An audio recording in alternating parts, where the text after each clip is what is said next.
Olá pessoal, tudo bem com vocês? Pessoal, mais um vídeo aqui para o nosso canal.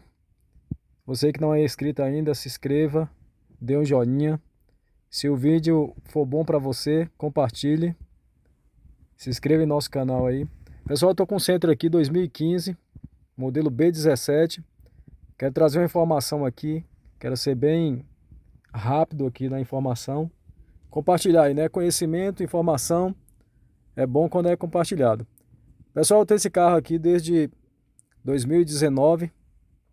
É um excelente carro, um bom carro para estar usando no dia a dia.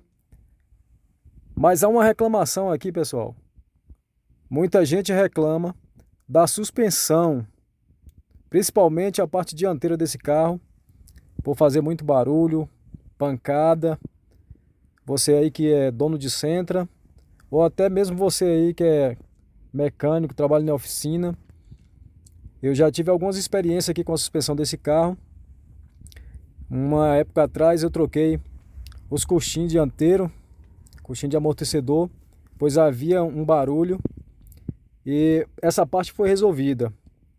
Mas com o passar do tempo, eu comecei a ouvir uma pancada do lado esquerdo, que é lado do motorista. A roda ali do lado de esquerdo, acontecia uma pancada, um barulho, ficava um toque-toque que os mecânicos não conseguiam descobrir. E eu passei alguns dias, pessoal, com esse carro tendo este problema. E eu quero estar mostrando para vocês o que eu fiz para resolver esse problema aí, sanar esse problema. Vindo aqui na frente, pessoal, quero mostrar para vocês. Aqui foi feito um serviço. Há um tempo atrás mandei trocar os coxins de amortecedor, pois havia uma pancada. Foram trocados aqui esses coxins de amortecedor e aí resolveu essa parte. Com o passar do tempo, comecei a escutar o barulho aqui do lado do motorista.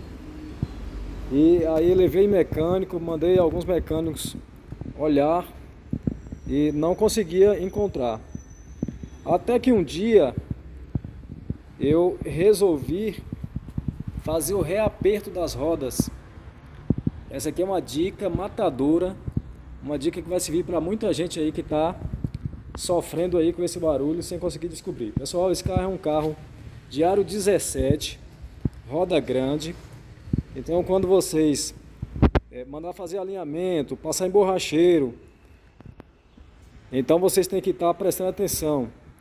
Depois que eu fiz um alinhamento, o carro apareceu um barulho e ficava aquele toque-toque. E aí, como solucionar? Fiz o reaperto das rodas e foi resolvido aí, sanado aí esse problema. Acabou com minha dor de cabeça, que já havia passado por várias oficinas e não conseguia resolver esse problema aí. Pessoal, valeu aí. A dica é essa aí. Se inscreva no meu canal. Vamos compartilhar conhecimento. Valeu, pessoal, até mais, até a próxima.